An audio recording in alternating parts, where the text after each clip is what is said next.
pour le contrôle de demain, je vais refaire l'exercice sur l'évolution du prix de la baguette au cours des années pour vous rappeler ce que je peux attendre de vous demain au cours du contrôle. Alors, dans cet exercice, en fait, je proposais d'observer l'évolution du prix de la baguette au kilo de 92 à 2020. Alors ça en équivalent euro, hein, parce qu'il ne faut pas oublier un truc, c'est qu'à l'époque on était en francs. Donc vous ne l'avez pas connu, moi je l'ai connu, et à partir de 2002, on est tous passés à l'euro.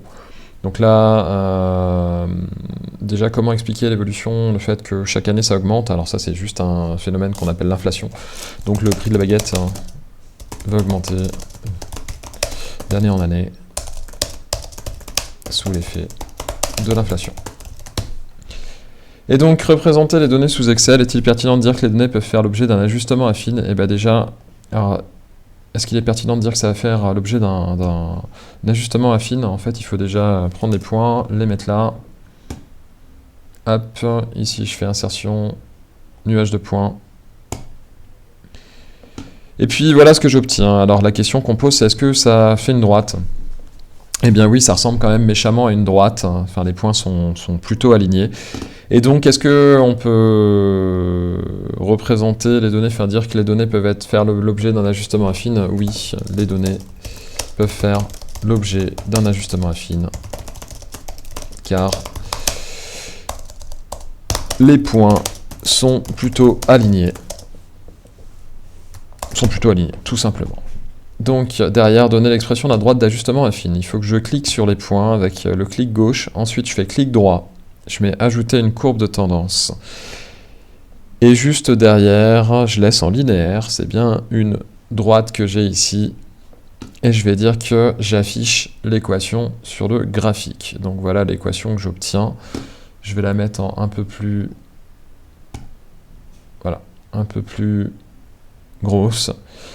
Et donc, voilà, a priori, alors Y, c'est quoi? Y, c'est la valeur de prix de la baguette au kilo. X, c'est quoi? Bah, c'est l'année que je choisis.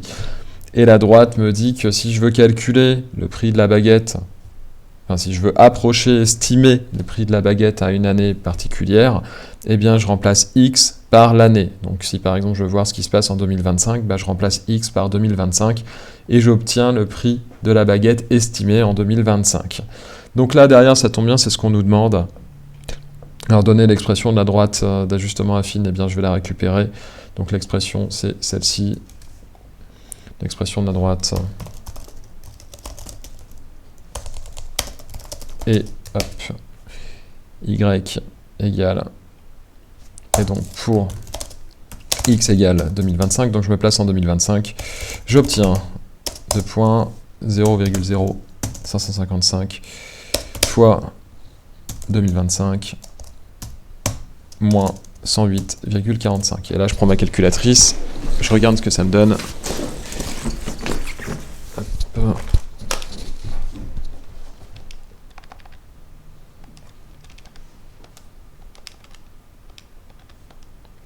Et j'obtiens 3,9375. Donc en 2025, je peux estimer que le kilo, la baguette au kilo plutôt,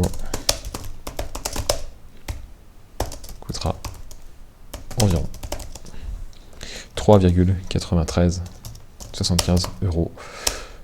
Voilà. Si mon modèle est bon, mais bon, ça on s'en doute, ce n'est qu'une estimation. Ça ne veut pas dire que ce sera forcément 3,9375 € en 2025, mais il y a des chances qu'on se retrouve autour de cette valeur. En regardant plus en détail comment pourrait-on affiner le modèle, eh bien ça, je ne vais pas forcément le faire, mais je vous explique rapidement. En fait, quand je regarde bien ici, j'ai deux tendances. J'ai une tendance assez rapide à la montée, et après ça stagne légèrement. Donc en fait, je pourrais faire deux droites. Je m'explique. Je pourrais faire ceci, donc dire que ça, c'est la première donnée. Hop. Donc là, ici, voilà mes premiers points. Là, je lui dis, fais-moi une courbe de tendance. Hop, voilà, ça c'est la première droite. Et après, j'aurai une deuxième droite. Une deuxième plage de graphique. Et là, un peu bizarre d'ailleurs, avec une donnée qui est plus haute que l'autre. Et là, je lui dis, fais-moi une deuxième approximation. Hop. Et donc là, on se rend compte que si je demande à chaque fois les données de la courbe de tendance, reviens à la courbe de tendance, s'il te plaît. Qu'est-ce qu'il me fait?